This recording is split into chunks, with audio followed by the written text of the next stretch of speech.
If you grew up as the outcast or the one everyone blamed in your family, you've spent your whole life believing you were a mess. You were labeled too emotional, too complicated, or the person who just couldn't keep the peace. But here's what psychology reveals. In a broken family, the person everyone points fingers at is actually the sanest one there. You weren't pushed away because something was wrong with you. You were pushed away because you were a living reminder of everything they desperately wanted to hide. Family psychology calls this the identified patient. But nature calls you something entirely different, the evolutionary scout. You're the one designed by nature itself to shatter the cycle. And if you've lived years tiptoeing around, questioning why you never belonged, you actually carry 10 extraordinary psychological strengths that were born directly from your struggle to survive. Before we explore these strengths, you need to grasp the environment that shaped them. Being the outcast isn't simply about being unique. It's about being the disruption that nobody asked for. Psychology views families like a delicate hanging mobile where every piece must stay balanced.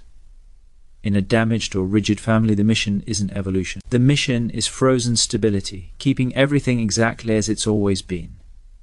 When you arrived with your endless questions, your raw sensitivity, and your hunger for honesty, you demolished that fake balance. You became the target not because you were defective, but because your family desperately needed somewhere to pour all their unhealed pain so they could avoid facing it themselves.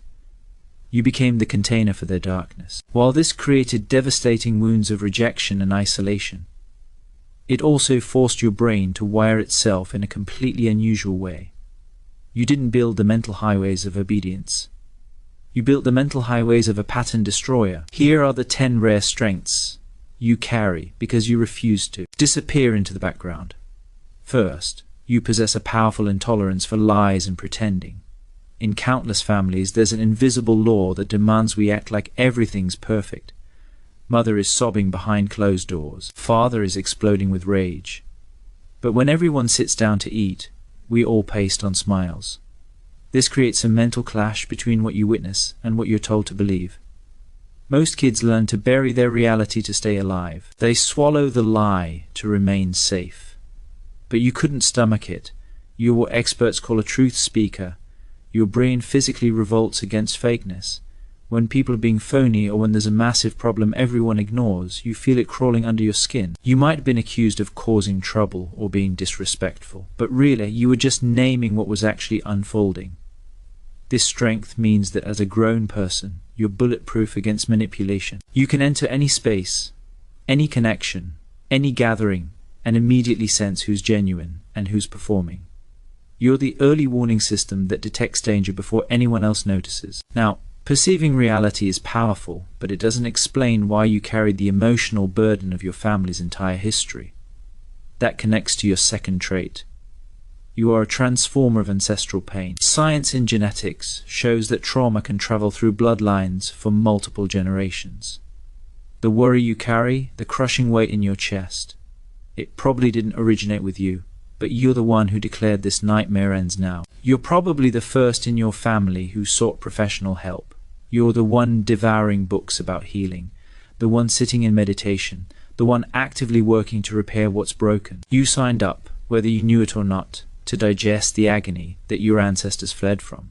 You're not just existing through your days. You're literally rewriting the emotional inheritance for everyone who comes after you. You're transforming generational suffering into hard-earned wisdom. This connects directly to the third strength, which people always framed as your fatal flaw. You possess extraordinary emotional radar. You were constantly told you felt too much or reacted too strongly. But psychology connects this to something called high sensory awareness. Your nervous system literally processes more information than typical people. In a chaotic household, this was absolutely crushing. You soaked up your mother's sadness, your father's fury, your siblings' resentment.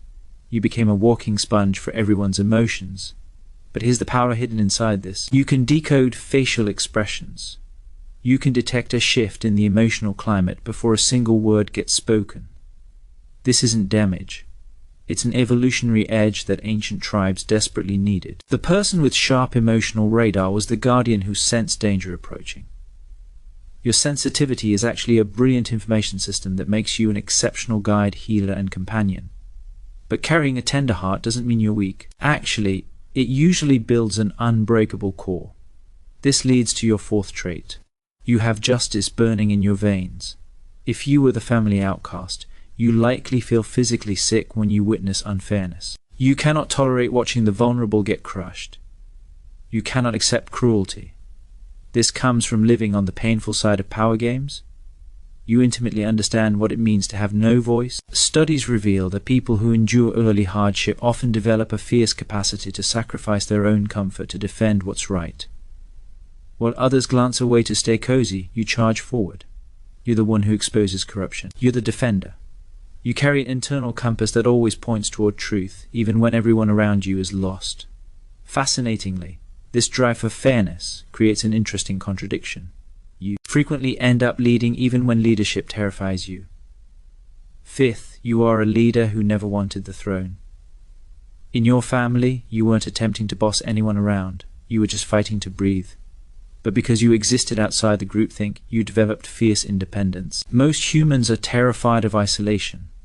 They'll follow a terrible leader just to feel included. But you've already survived abandonment. You've already lived through exile. This makes you impossible to buy or control. You don't lead for status. You lead because you've discovered a better path forward.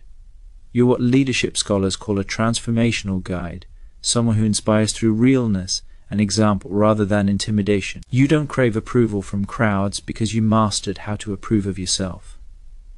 Now being a leader demands knowing who deserves your trust, and your history gave you a specialized radar for exactly that. Sixth, you are a master at spotting hidden agendas. When you're the scapegoat, you discover that language is often used as a trap or a costume. You learn that words of love can sometimes mean tools of control. Because of this brutal education, you developed a skill called behavioral pattern recognition. You hear the music beneath the words. You observe actions, not promises. You might struggle to trust quickly, and that's actually healthy. It's not fear, it's wisdom. You rescue yourself from years of toxic connections because you can identify a manipulator within moments of meeting them. Your trust is difficult to win, but once earned, it's unshakable. This sharp discernment often draws you towards spending time in your own company. And while culture insists loneliness is poison, you've transformed it into rocket fuel. Seventh, you have mastered the art of being alone. The outcast often exists on the edges. You might have been deliberately excluded, or you might have withdrawn for protection, but in that quiet space, you discovered something the others completely missed. You discovered your true self.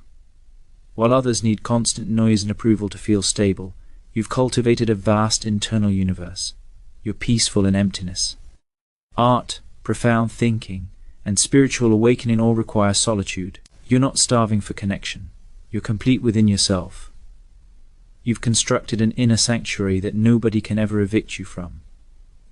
This solitude pushed you to wrestle with life's deepest mysteries. Eighth, you possess an insatiable hunger for understanding. Why are you consuming this content right now? Why are you searching for answers about psychology, meaning, or existence? Because the explanations your family offered never made sense. You knew instinctively there had to be more to existence than the chaos you witnessed daily. Outcasts almost always become the ones who escape the prison of their conditioning. You investigate different belief systems, alternative philosophies, revolutionary approaches to healing. You're an adventurer of human consciousness. Your suffering forced you to stretch your awareness. Comfort would have kept you unconscious and asleep, and because you challenged everything, you lost any ability to wear masks. Ninth, you embody raw authenticity that cannot be faked. There's a liberation that floods through you when you abandon trying to satisfy people who are determined to misunderstand you. Once you accept that nothing you do will earn their approval, you become free to pursue what lights you up inside. You have zero patience for surface conversations and hollow relationships. You hunger for substance. You'd rather experience one genuine exchange than 100 shallow ones. This makes you magnetic to other real people. You attract your true tribe because you're radiating a frequency of authenticity that only other honest souls can detect and recognize.